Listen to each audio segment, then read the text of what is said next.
Hello YouTube, this is the Vise mount that I made. Let me take this stuff out of here. I'll have several pictures. I did have some other video of it. If I keep my door open so I get the natural sunlight there. It's a windy day. This holds this down. If I don't want it to slide, I can tighten these up. I'm going to tack weld the head of the bolts here. This gives me the ability to slide the piece back and forth, and then I will have some parallels made. Those are just not too short, so I can go this way when I drill something.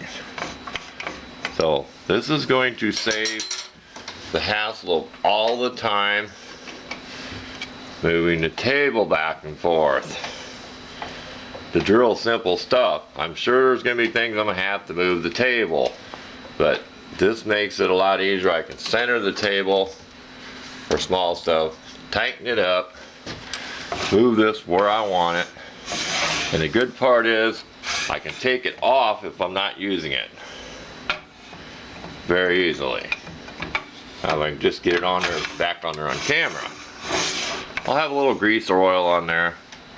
I could take the paint off of the here. I figure it's going to wear naturally, so why grind on or anything. So I think we get the idea. Put them up on the camera there, and we do have several pictures of it.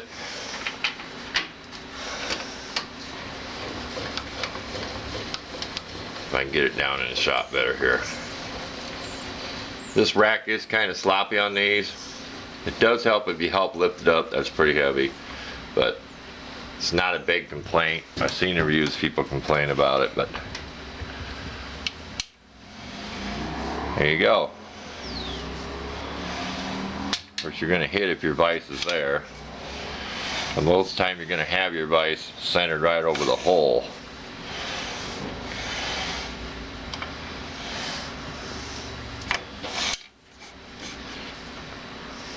Okay, make this real short because I do have several pictures, about a dozen of them. Thank you for watching.